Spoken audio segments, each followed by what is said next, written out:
Remal কি নাম দিয়েছে, ঝড় দুর্যোগ বৃষ্টি, ট্রেনটা মাঝপথে দাঁড়িয়ে না গেলেই হলো। ঝড় মাথায় নিয়ে বেরিয়েছে, জোরে জোরে মুষলধারে বৃষ্টি পড়ছে। ফার্স্ট টাইম মনে হয় ঢুকছি আমি মুভি দেখতে, হরর মুভি। কি সুন্দর হাওয়া দিচ্ছে, অসম। মাসি বেচারা বাড়িতে।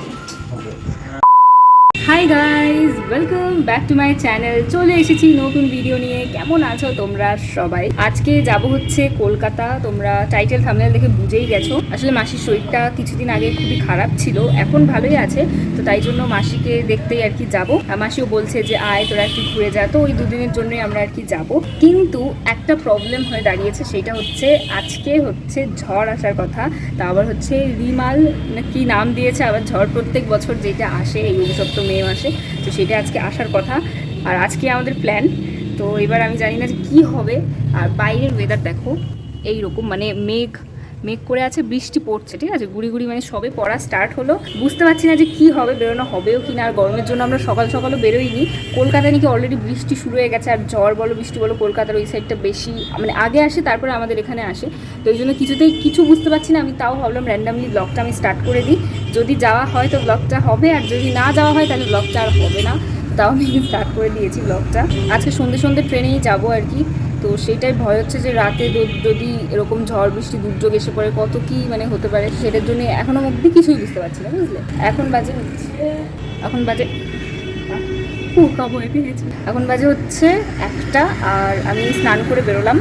তো এখন লাঞ্চটা করে নেবো, দেন রেস্ট নেবো, তারপরে সন্ধ্যেবেলা আবহাওয়া বুঝে তারপরেই বেরোবো। তো ব্লগটা দেখতে থাকো। ভিডিও ফুটেজটা চেক করতে গিয়ে আমি দেখলাম যে আমার এই আইব্রোটা মনে হচ্ছে না এখানে কাটা। ওই স্টাইল করে অনেকে কাটে, আমার পছন্দ হয় না। বাট মনে হচ্ছে না কাটা, কিন্তু না, আমার আইব্রো না খুবই কম। এখানটা ফাঁকা হয়ে গেছে, বাট আমার এখানে কিন্তু কাটা না এটা, ঠিক আছে। তোমরা ভাবতে পারো এখানে কাটা। আমি ভিডিওটা দেখছি ভাবছি হ্যাঁ এরকম, মানে এরকম আমি অনেক ভিডিওতে দেখেছি আমার আইব্রোটা এরকমই লাগে দেখতে। মেক করে এসছে। এখন খেয়ে উঠে বসলাম। আর শুনছি যে অলরেডি কলকাতায় ঝড় উঠে গেছে। কি ওখানে বৃষ্টি? মা ওখানে বৃষ্টি? দি ভাই, ও বৃষ্টি হবে। যাই হোক, আমি একটু শুলাম, রেস্ট নেবো, পারলে একটু ন্যাপও নিয়ে নেবো। ন্যাপ নেওয়ার পর দেখা হচ্ছে। A few moments later. তো এখন বাজে হচ্ছে বিকেল 5টা। উঠে আমি রেডি হয়ে গেছি, আমরা যাচ্ছি হচ্ছে 6টার ট্রেনে। সবাই ঘুম থেকে উঠে সবাই রেডি হয়েছে। আর মা এখানে হচ্ছে আমাকে চা দিয়ে গেল। এই যে চা। পরিস্থিতি অবস্থা মানে বাইরে তেমন একটা অবস্থা কিছুই নেই, বৃষ্টি পড়ছে শুধু, কিন্তু কারেন্ট চলে গেছে, গরম লাগছে, অস্বস্তি লাগছে, তাই একদম আস্তে আস্তে কথা বলছি। আর এই হচ্ছে চা। তো চলো আমরা আগে তাড়াতাড়ি করে সবাই রেডি হয়ে বেরিয়ে যাই, তারপর দেখা হচ্ছে। একটু কমেছে বৃষ্টি, চলো না চালাইনি গিজার। আমরা এখানে বেরিয়ে পড়েছি। আর বৃষ্টিটা এই সময় একটু কম ছিল। কারেন্ট চলে যাওয়াতে চুল যে কিভাবে বেঁধেছি আমি নিজেও জানি না। দেখো বাইরে কি সুন্দর হাওয়া দিচ্ছে, একদিকে ভাল লাগছিল, কিন্তু আরেকদিকে বলতে পারো যে ঝড় দুর্যোগ বৃষ্টি সব কিছু মাথায় নিয়েও আমরা বেরিয়ে পড়েছি একদম, মানে গো উইথ দ্য ফ্লো। আর সাথে এই দেখো বাইরের ওয়েদার, বৃষ্টি পড়ছিল তখন গুড়ি গুড়ি। আর এইটা হচ্ছে স্টেশনের ভিউ, পুরো মনে হচ্ছে না কুয়াশা পড়েছে, শীতকাল এরকম লাগছে দেখে। একটা জিনিস কি জানো তো, আমি কোথাও গেলে যদি ব্লগ করি তাহলে না মা আর বাবা সবচেয়ে বেশি এক্সাইটেড থাকে যে এইটা তোল সেইটা তোল, এইটা দেখা, এইরকম টাইপের। তো আমরা ট্রেনে উঠে বেরিয়েও পড়েছি। সাথেই দেখো বাইরে এই জায়গাটা বেশ সুন্দর লাগছিল দেখতে। আচ্ছা তোমাদের এবার বলি, প্রথমেই এসেছি না রানাঘাটে, ঠিক আছে। রানাঘাটে একটুখানি নেমেছি। হ্যাঁ, কেন নেমেছি বলছি তোমাদের। এলাম একটা চশমার দোকানে, কারণ এর আগে মানে মায়ের একটা চশমা বানাতে দেওয়া ছিল। তোমরা এর আগের ব্লগে হয়তো দেখেছো, আমি বলেছিলাম যে রানাঘাট এরকম যেতে হবে বা কিছু।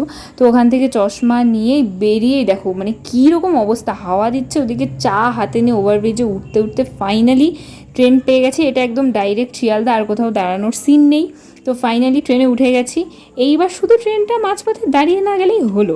তাছাড়া আর মানে ট্রেনে জায়গাটাও পেয়ে গেছি, একদম মানচিং করতে করতে সবাই মিলে যে যার ফোনে আর কি টুকটাক মুভি টুভি দেখতে দেখতে আমরা পৌঁছে গেছি। 2000 years later. পৌঁছালাম ঝড় বৃষ্টি মাথায় নিয়ে, ভয় পাচ্ছিলাম যে খুব ঝড় হবে, ঝড় মাথায় নিয়ে বেরিয়েছি। ভালো আছে, অসুবিধা নেই। আমরা এখন সাউথের দিকে যাচ্ছি, সাউথ থেকে বলবল লোকাল ধরবো। তারপরে পৌঁছে গিয়ে যা হোক ঘর যা হোক 10:30টায় পৌঁছে যাবো। আমরা একটু টিফিন করে নেবো এখান থেকে। আমি কি করতে পারবো না, দেখি রাতে বাড়ি গিয়ে তো খাবো। না যদি কিছু খাও তোমরা খেতে পারো। হ্যাঁ, শিয়ালদা চলে এসেছি। আর তোমরা তো দেখলে যে ক্যামেরা খোলার সাথে সাথে মা বাবা কিভাবে বলছিল যে এরকম শিয়ালদা চলে এসেছি, দেখতে দেখতে সব শিখে গেছে। যাই হোক, এখান থেকে একটা চিপস নিয়ে নিলাম। আচ্ছা, এবার তোমাদের বলি যে আমরা কি রুটে যাচ্ছি। তো শিয়ালদা অবধি তো চলে এসেছি, এরপরে হচ্ছে আমরা যাব বজবজ লোকাল ধরে টলিগঞ্জে। কারণ টলিগঞ্জে নেমে অটো কলকাতায় অটো, তো অটো ধরে 5 মিনিট মতো লাগে। তো ওই জন্য সুবিধা হয়, তাই আমরা এই রুট ধরেই যাই। আর ট্রেনটা ভীষণই ফাঁকা ছিল, ঠিক আছে। তো বসে বসে আরামসেই গেছি। কিন্তু টলিগঞ্জে নেমে দেখলাম যে প্রচণ্ড বৃষ্টি হচ্ছে।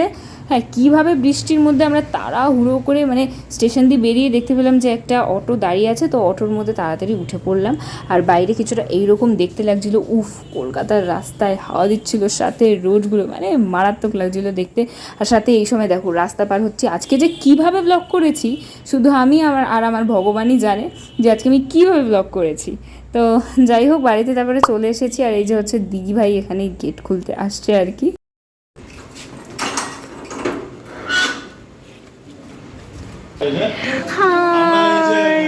রেমাল নিয়ে ঢুকলাম, রেমাল।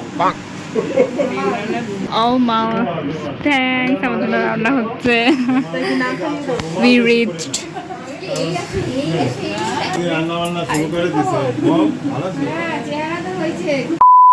এই জাস্ট বাড়িতে এলাম, এখনো বাইরে ওরা সবাই কথা বলছে। আমি বললাম যে তাড়াতাড়ি আমি ফ্রেশ হইনি।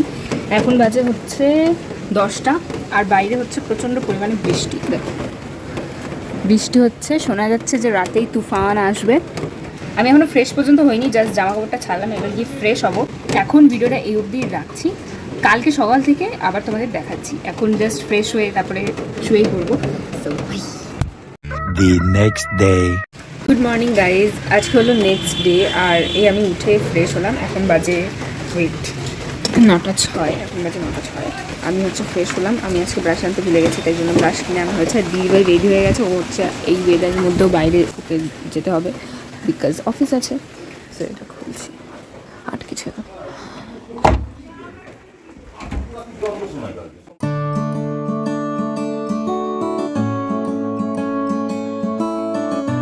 সকালে চাটা সেরে তারপরে সবাই মিলে এখানে গল্প করতে বসে গেছি আমরা 6 জন মিলে, কারণ দিদি ভাই তো কাজে বেরিয়ে গেছে। আর বাইরে তখন একদম জোরে জোরে মুষলধারে বৃষ্টি পড়ছে। আজকে আর সারাদিনে বৃষ্টি কমবে না। সকালের মুড়িটা সারলাম হচ্ছে ঘুগনি আর মুড়ি দিয়ে। এই ঘুগনিটা বানিয়েছে হচ্ছে সোমাদি। তোমরা এর আগের আমার কলকাতা ব্লগগুলো দেখলে জানবে যে সোমাদি হচ্ছে মাসিদেরই পাশের ফ্ল্যাটের দিদি। তো দিদি আমাদের সবার জন্য ঘুগনি বানিয়েছিল, সেগুলোই আমরা সকালে খেয়েছি। খেয়ে দিয়ে এই বসে গল্পটাই হচ্ছিল। 2000 years later. তো আমরা এখন যাচ্ছি হচ্ছে ছাদে বৃষ্টিতে ভিজতে। ফার্স্ট টাইম মনে হয় ভিজছি আমি। এটাকে ভিজেছি কিনা আমার খেয়াল নেই। না না, এইবারে কেন বৃষ্টিতে? কোনোবারে বৃষ্টিতে না, জন্মেই না। হাওয়া, আমি আর মৌদি ভিজতে এসছি। প্রচুর ঠান্ডা। আরো জোরে পড়লে আমার ফোন তো ওয়াটারপ্রুফও না, নেওয়া যাবে না। ফোনটা বাইরে রেখেই যাই। জোরে পড়ছে না। হ্যাঁ,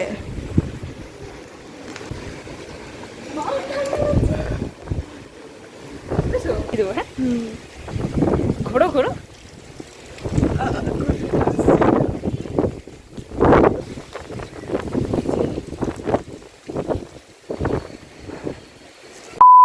তো এখন আমার স্নান হয়ে গেছে আর শ্যাম্পুও করে ফেলেছি বৃষ্টিতে ভেজার পর। অ্যান্ড দেন হচ্ছে চুলে এখন সিরাম ইউজ করবো। কি ওয়েদার, বাইরের ওয়েদারটা একবার দেখো। পুরো নিম্নচাপ একদম, মানে বৃষ্টি থামার কোনো সিনারি নেই এখানে, ঠিক আছে, কিছু বলার নেই। ফেসে আমি ময়শ্চারাইজার ইউজ করলাম এখন, কারণ সানস্ক্রিন ইউজ করার কোনো প্রয়োজন নেই। আমি ড্রায়ার দিয়ে চুলটাকে শুকিয়ে নিলাম, কারণ চুলটা এত ভিজে ছিল, চপচপে ভিজে ছিল পুরো। আর ফ্যানও চালানো যাচ্ছে না, তাই জন্য ড্রায়ার দিয়ে শুকিয়ে নিলাম। ভেতরে হালকা ভিজে আছে, বাট অনেকটাই শুকনো আছে। A few moments later. এখন আমরা খাওয়ার পর একটুখানি বসলাম মুভি দেখতে, হরর মুভি। দিভাই তো নেই, তাই আমি আর মৌদি দেখবো। ওর আস্তে আস্তে অনেকটা রাত হয়ে যাবে। এখানে এই যে কুরকুরে নিয়ে বসেছি আর জানো হ্যাঁ হাইড অ্যান্ড সিক। এই যে হচ্ছে আমাদের সেই কোজি জায়গা। তো এখন মুভি দেখবো, হরর মুভি। 2000 years later. আমি আর কেবল মুভি দেখে উঠলাম আর জানলার পাশে বসে আছি। কি সুন্দর হাওয়া দিচ্ছে, অসম ওয়েদার। তাই মৌদি এখন ওখানে হচ্ছে ম্যাঙ্গো লাস্সি বানাচ্ছে। মাসি এ কি, তোমাকে তো দেখাচ্ছি, তোমাকে হাই করতে বললাম। Here is our mango lassi. এই ওয়েদারেও আমরা ঠান্ডা ঠান্ডা লাস্সি খাচ্ছি এখানে। তো ঠিক আছে।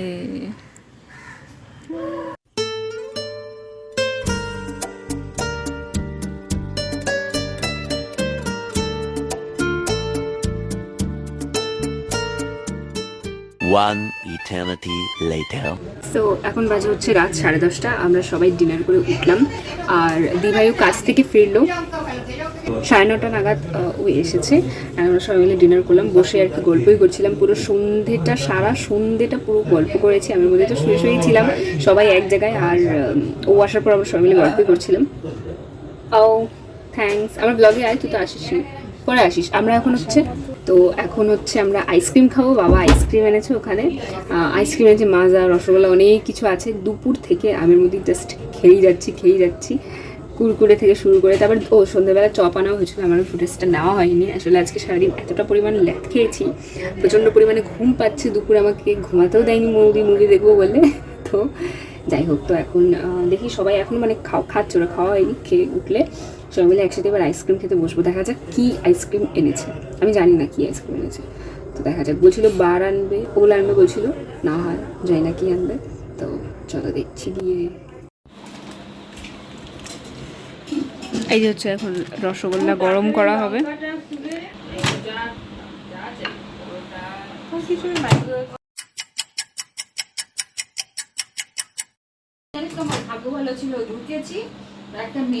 এখানে একবার দেখিয়ে দেন, দেখা